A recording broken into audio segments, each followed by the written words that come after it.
Hello everyone and welcome to the August garden tour. It is finally time to take you all on a little tour of my cottage garden in the month of August.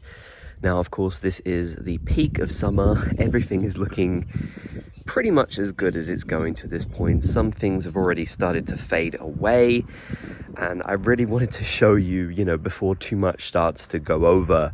Of course, we are going to do a tour in September as well because there's still a few things in the garden which we're waiting on at this point, and I'll go over those in this video too.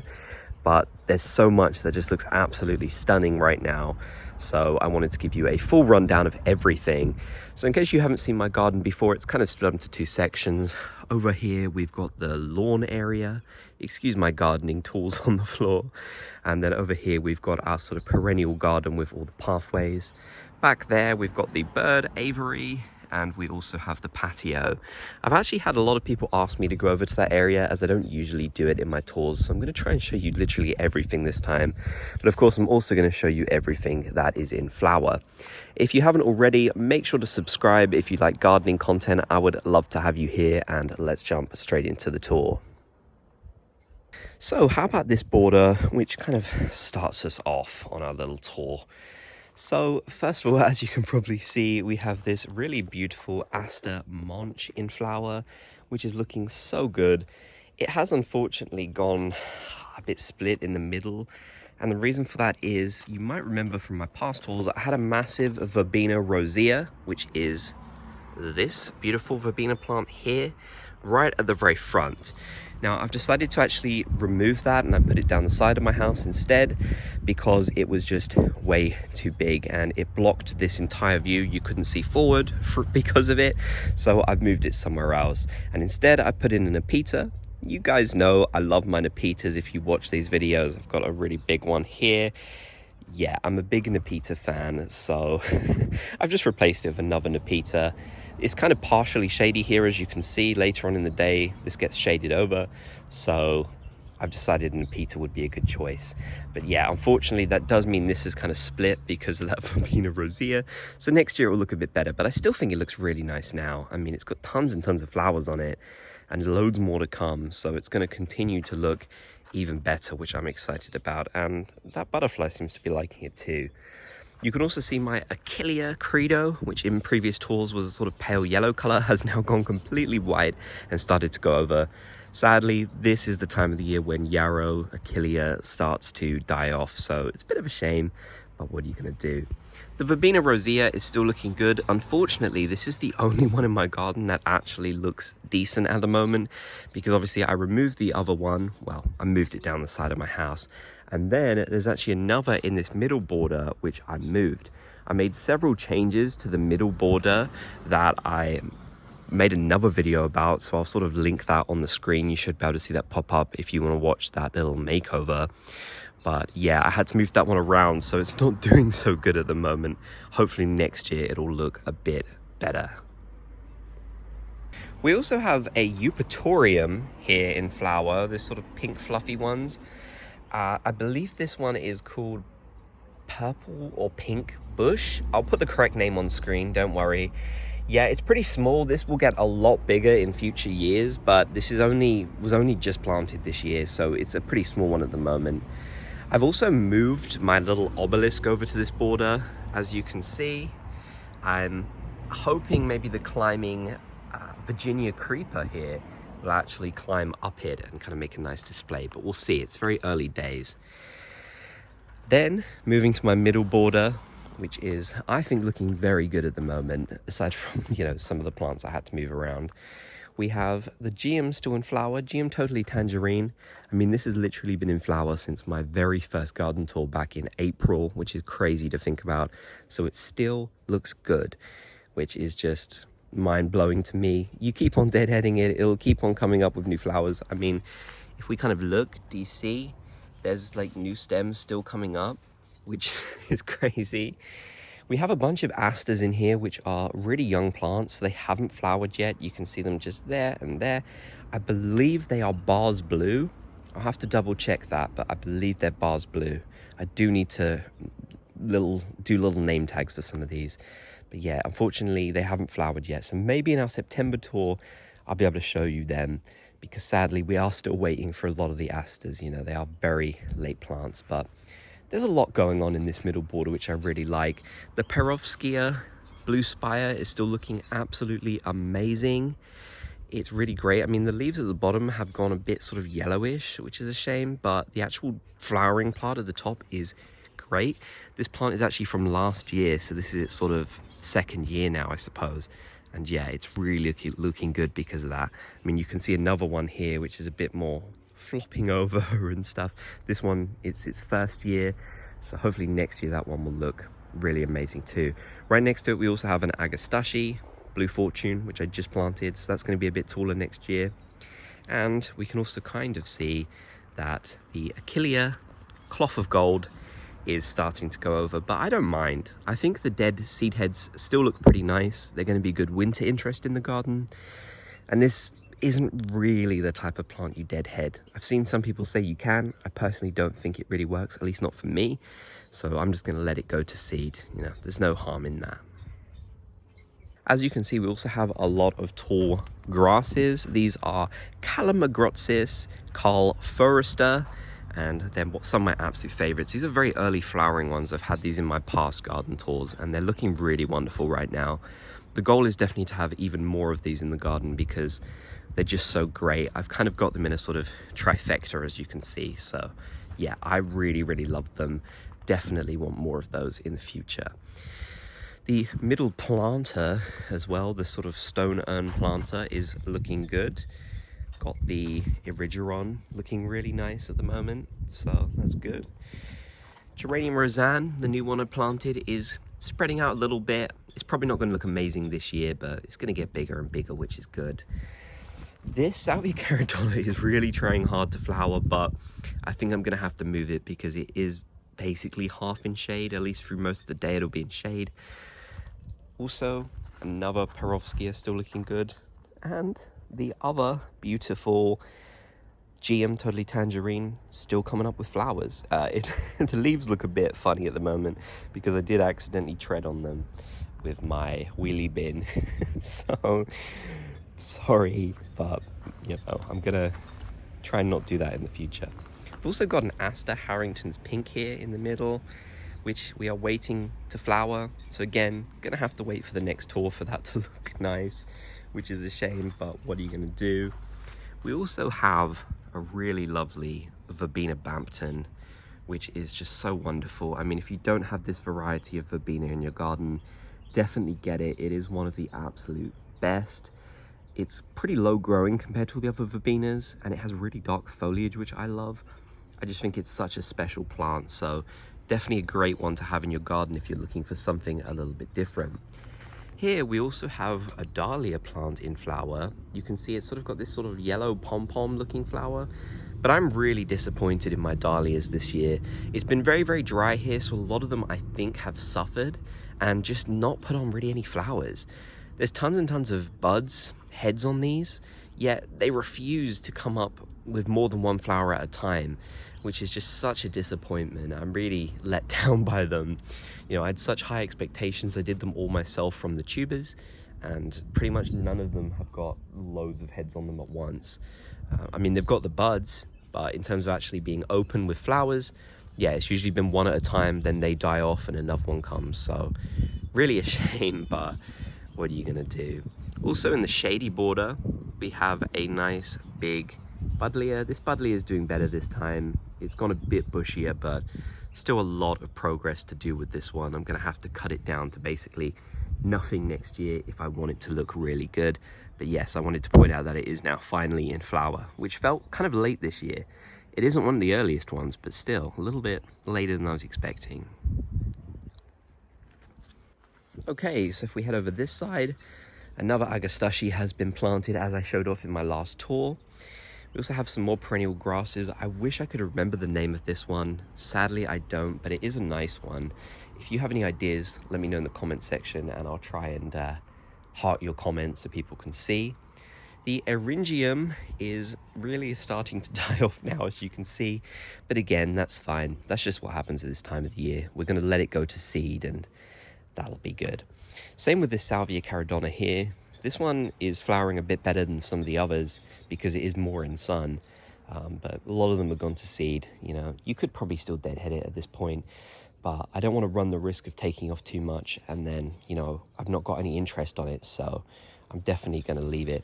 This grass here is not looking good. I did actually transplant this and it's really looking dead, so I think this is going to need a lot more watering. You know, it's very, very dry out here. That's the one thing I'll say. It's been an incredibly dry year, which is really sad. Lots of the phlox still in flower, looking very nice. This one is Blue Paradise, even though it doesn't look blue at all anymore. It's definitely faded a lot, but still looks kind of nice, you know. I think you can deadhead them, so I'm gonna have to maybe look into that because, yeah, they're not looking too good at the moment. They're definitely starting to go over. We also have lots of the Echinacea White Swan here, which is one of my favorites. I love Echinacea White Swan. This isn't the only place in the garden that has it. Like I said, we do have the other Verbena rosea here, but it's really, really struggling since I transplanted it. It's just the wrong time of the year to be doing that sort of thing. You know, it's way, way too late to be moving things. You should wait until autumn, so don't be like me. But I was impatient and I really just wanted to get it done, so what are you gonna do, unfortunately? We also have another really nice grass here. I'm trying to see, this is Calamagrostis overdam. Again, got really nice sort of feathery-like foliage coming up. It's not the tallest type, but it is still really good. We also have a Millennia Caerulea transparent, which is a very late grass. Very hard to see on screen, but you can see the clump of it down there. So that's another one. Geranium Brookside, still in flower. Still looking really good. So that's definitely one of my favorites in the garden. It's really spilled out over the pathways, so next year it's going to need a bit of a nice cutback, but I'm just happy it's still in flower, to be honest with you. I think that's quite impressive this late on. At the back of the garden, the new wildlife pond is doing good. I haven't shown this in the tour yet because I only did it last month, but I did make a little video on how I made it if you missed that. Yeah, it's still looking good. It's gone a bit green, but I'm gonna think of some solutions for that. That's just what I'm kind of expecting to happen anyways. All of the plants I planted around there are still doing good, which is nice. So hopefully they will continue to grow and be good. The white buddleia, which I believe is called White Profusion, I'm not 100% sure, is doing really, really good. It's definitely a lot bigger this year. The shape of it is not the best, so I'm going to give it a massive cutback next year, but I'm happy that it is at least flowering really prolifically, and you know, it's gotten a lot bigger because last year it was tiny, so really happy to see it progressing well. We've got the giant Rudbeckia Herbston doing good.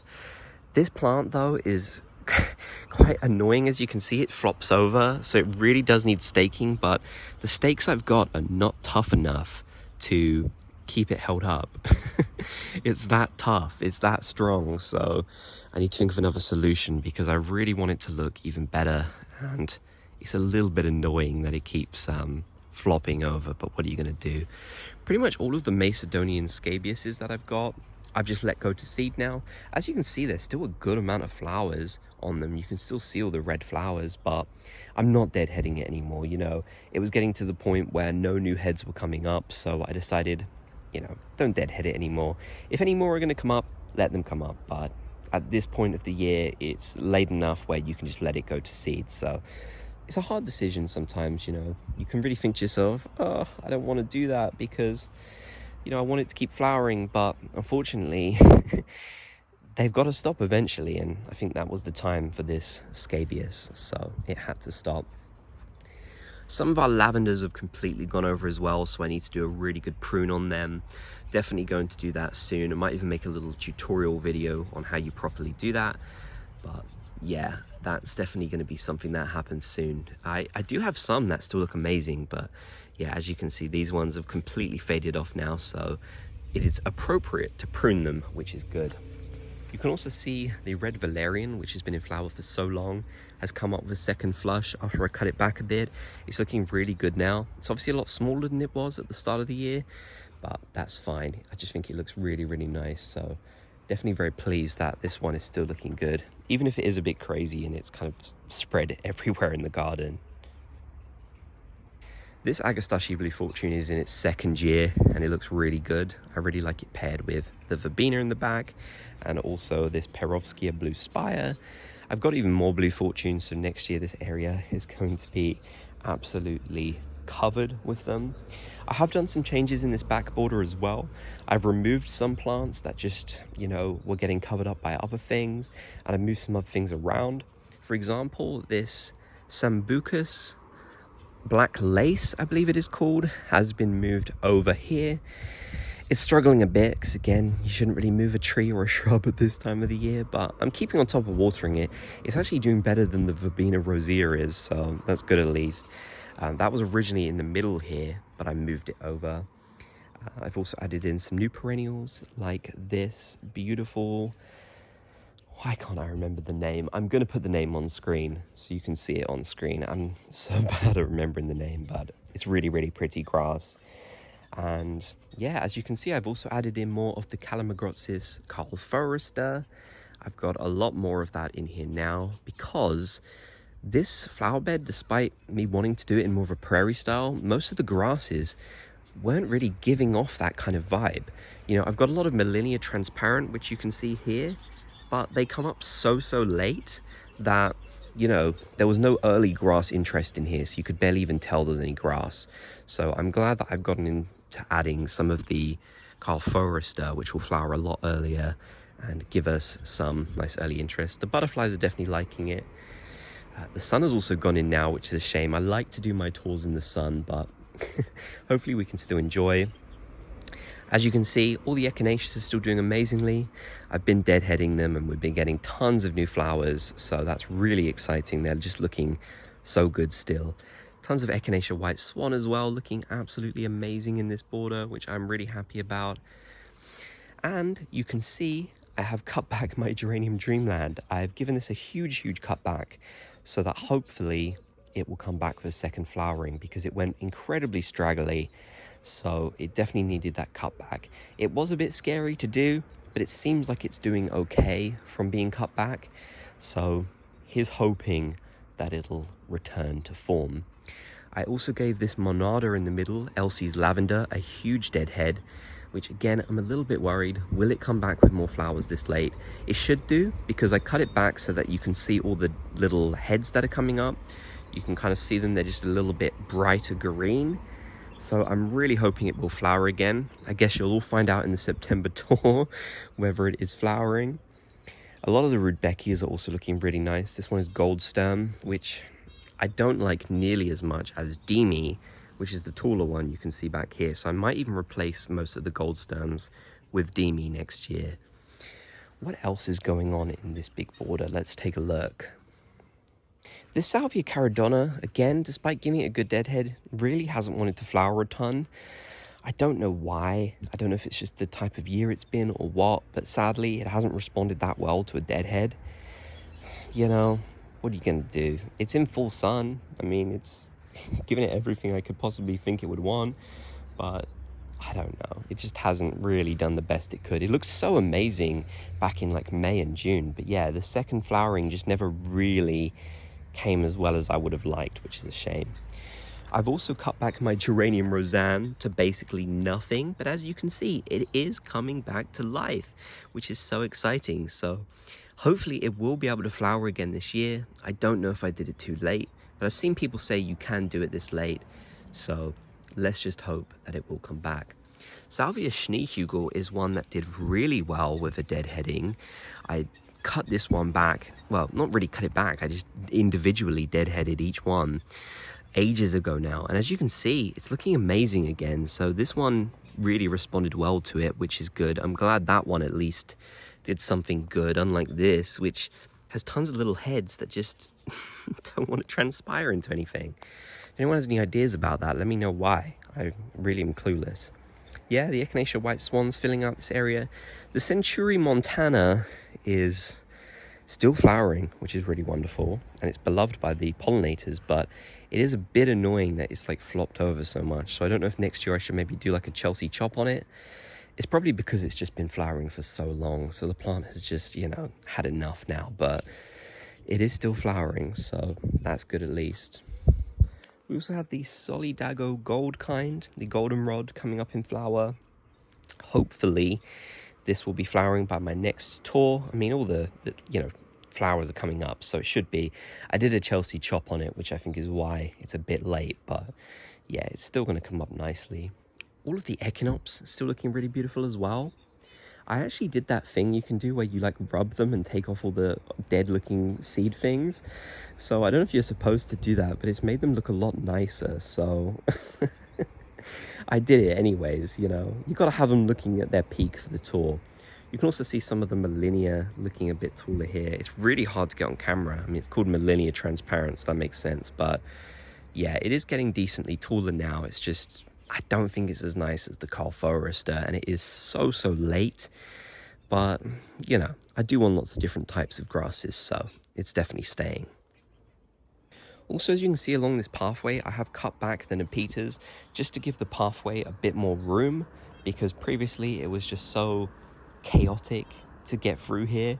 So I'm really glad that it's a little bit neater now. I mean, these Nepetas are still going, which is mind-blowing to me. I don't even know how, but I'm glad they are. I'm glad they're still looking good. The Lythrum still looking good. The actual plant looks a bit rough, but it's still flowering really well, which is good. We also have the Photosthesia Virginia Rosea. I probably pronounced it completely wrong, but it's a really nice, pretty one.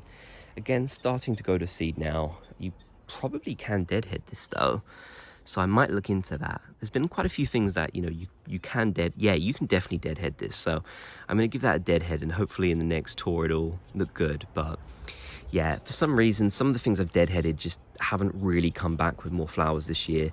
I think because of how dry it's been, they've needed more watering and such, and it's impossible to keep on top of it as much as I'd like. So yeah, I mean, I'll give it a go, and hopefully they'll come back, but no guarantees, I think, this year.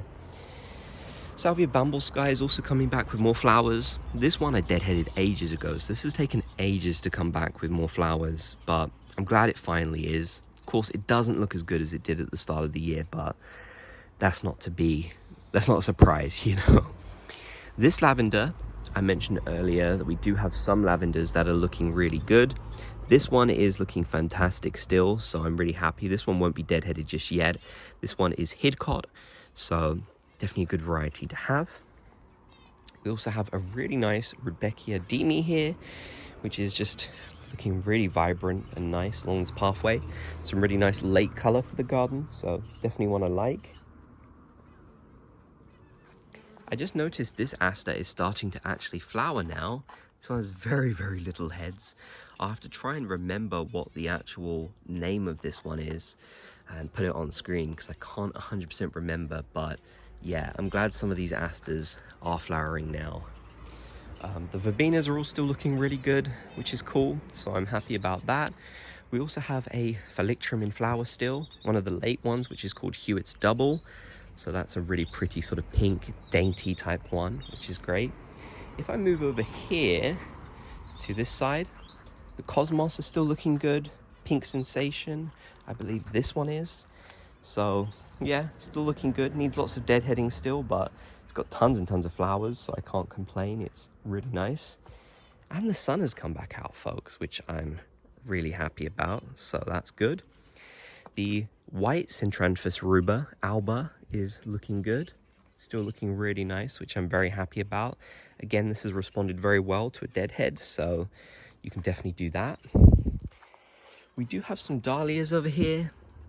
Nice yellow one, and we do have, this one has probably done decently, to be fair. It's got lots of heads on it. I'm not sure of any of the names. I'm really sorry. I wish I knew, but I don't. And we have this pink one, which has been flowering for ages, but again, it's been more like a flower one at a time. The Avery with the birds in it has gotten a little bit of a makeover, which I will just show you. I've painted it green to match up with my shed, so that's definitely good. It kind of blends in a bit more now. Doesn't really stand out so much. All the birds are having a good time today. They're enjoying themselves. I know you're not here for bird content, so I won't linger on this, but yeah, they're having a good time. They're enjoying themselves. They're watching me filming. We also have a Heliopsis Lemon Queen back here, which is like a variety of sunflower, but this one's actually a perennial. It's not hardy at all in the UK, sadly, but even if it just lasts for this year, I'm going to enjoy it because it is a really massive plant and it's now coming up with tons and tons of flowers, as you can see. So I'm very excited. Another monarda, this one I believe is called Schneewitchen. It's a white one, has been cut back. I've given a deadhead on it, but I don't know if this one's going to return because the actual plant just looks awful to me. It's gone really, really straggly and it just doesn't look too good. I think, again, it struggled this year, so we'll see. Who knows? Maybe it'll be all right, but I'm certainly not counting on it. Unfortunately, a lot of things in this border here have kind of gone over now, as you can see, because a lot of them were early flowering. I have tried to mix in some late flowering ones, but I think I've just got to accept that not every border is going to look perfect all year round. I think no matter what you do, you're going to have some problems. So yeah, sometimes, unfortunately, that is just something you have to deal with. But at the same time, I do think a lot of things are still looking good in here, despite how late it is in the year, so I'm happy about that. I've got Salvia Purple Rain down there, which is looking good. Here I've done some moving around. I've got another one of those grasses I mentioned earlier. I've got some more Nepetas. I've also moved this Perovskia. Also, whilst I'm here, I want to quickly mention the very beautiful Eriganum. I can't pronounce the word, so I'm going to put it on screen, but this is a really, really lovely oregano that comes up with some beautiful, beautiful pink flowers, and it's a nice ground cover plant, so I really like how that's looking. I think it's filling out this area super, super nicely.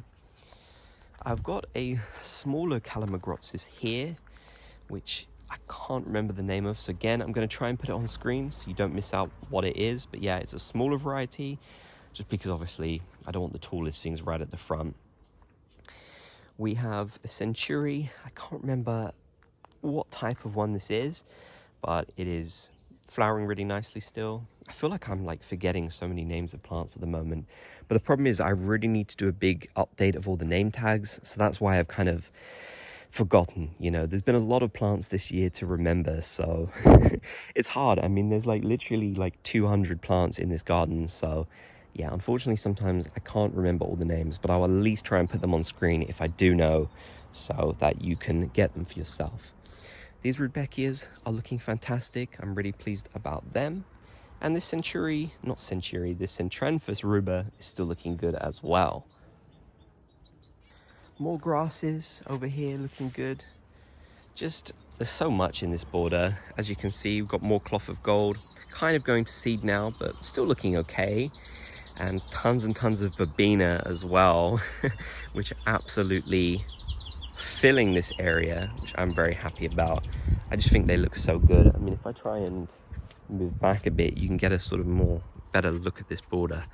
Yeah, I think this border is looking wonderful now. It's so filled with color, it's so vibrant, and everything has just come together really nicely. Everything is matching really well, so I'm very pleased with this border this year. I can't wait to see what it looks like next year, especially when some of those grasses really come into their own and, you know, just make this look wonderful. So I'm very excited for this border next year. Now we're over in my patio, which isn't the most exciting. As you can see, this is where a lot of my plants have gone. I'm actually working on a new border out the side of my house, so a lot of these are going to go in there. Most of them are Echinaceas, some Rudbeckias, and yeah, the patio area isn't the most exciting. I've got this little table over here which is full of annuals. I think these are dianthus. Really, really pretty. I really love how they're looking at the moment, so definitely good ones. I've also got my greenhouse, which lots of people have asked me to show off, so why don't we do that? Why don't we take a little greenhouse tour real quick? As you can see, it's a bit of a mess at the moment. There's tons of pots. I mean, next year this will just be filled basically with seedlings and such, but right now it's just all the plants that I haven't planted yet this year and I'm gonna do things with eventually. I clearly need to give some things a very good water. I've also got a massive tomato growing up through here, which is doing pretty good. Lots of tomatoes on that. I have all my big tomatoes out the front, but I wanted one in the greenhouse to kind of test, will it do better in the greenhouse? So we'll see, I'll let you know. Yeah, just tons and tons of dead, dying plants in here, things that need to be planted out still. You know, these are probably going to go out the front garden, so, or I'll give them away to people. So yeah, that's my greenhouse. Not too crazy at this time of the year, but hopefully next year I'll be able to show you when we actually start growing things and such. I'm going to do lots of videos on that. We also have my wisteria, which is years old. It's growing up the pergola now. I finally started getting it going up there, so that's definitely good. I also want to mention this particular salvia, which I believe is called Pink Sensation. It's very similar to Caradonna, but it's more of a pink one. I'll put the correct name on screen. As you can see, I cut this one back completely to the ground like a month ago, and this one is doing really well. It's actually come up completely from the ground and started flowering again just a bit lower.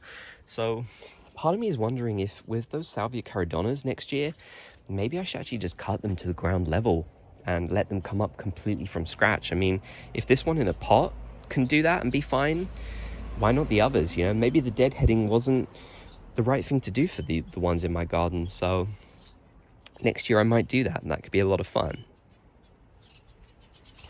So yeah, that is the end of this tour for now. It's been a lot of fun to show you around my garden in August. It makes me so sad that summer is basically almost over now. But don't worry, a lot of people have the misconception that gardening ends with August. It does not. We are going to be doing a September tour as well, and I'm going to show you all of the progress of the garden in September, because as you can see, there's loads of things that still need to come up with flowers and come up from a deadhead and such.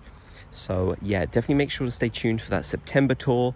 And I've also got tons more videos coming in August and September as well to look forward to. So yeah, thanks for watching. Don't forget to subscribe if you like gardening content, and I'll catch you in the next video.